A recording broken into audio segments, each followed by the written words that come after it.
ଯାଜପୁର ଜିଲ୍ଲା ବରୀ ବ୍ଲକ ଅନ୍ତର୍ଗତ କିମ୍ଭିରିଆପାଳ ପଞ୍ଚାୟତରେ ଗୋବିନ୍ଦବାଟି ଗ୍ରାମରେ ଗତକାଲି ରାତି 2ଟା ସମୟରେ ହଠାତ୍ ଅଗ୍ନିକାଣ୍ଡ ଘଟି ବିଜୟ ସାହୁ ଓ ପ୍ରମୋଦ ସାହୁଙ୍କ 3 ବଖରା ଘର ଜଳିପୋଡ଼ି ସମ୍ପୂର୍ଣ୍ଣ ନଷ୍ଟ ହୋଇଯାଇଛି। ପରିବାର ଲୋକେ ଶୋଇଥିବା ସମୟରେ ଜଳୁଥିବା ଜାଣି ଘରୁ ପଦାକୁ ପଳାଇ ଆସିଥିଲେ।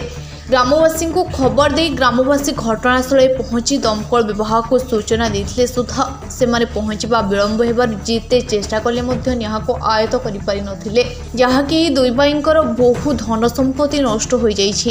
ଏ ସମୟରେ ଗ୍ରାମର ଜଣେ ଜଣାଶୁଣା ସାହାଯ୍ୟକାରୀ ଯୁବକ ନରେନ୍ଦ୍ର ସାହୁ ନିଆଁକୁ ଖାତିର ନକରି ଘର ମଧ୍ୟରେ ପଶି କିଛି ଆବଶ୍ୟକପତ୍ର ଉଦ୍ଧାର କରିବାରେ ସମର୍ଥ ହୋଇଥିଲେ। ସୂଚନା ଅନୁଯାୟୀ ଦୁଇ ଭାଇ ଅତ୍ୟନ୍ତ ଗରିବ ଶ୍ରେଣୀର ଓ ନିଜ କଷ୍ଟ ଉପାର୍ଜନରେ ବହୁ ଆବଶ୍ୟକପତ୍ର ନଷ୍ଟ ହେବା ଦ୍ୱାରା ଏମାନଙ୍କର ଅଣ୍ଟା ଭାଙ୍ଗି ଦେଇଛି।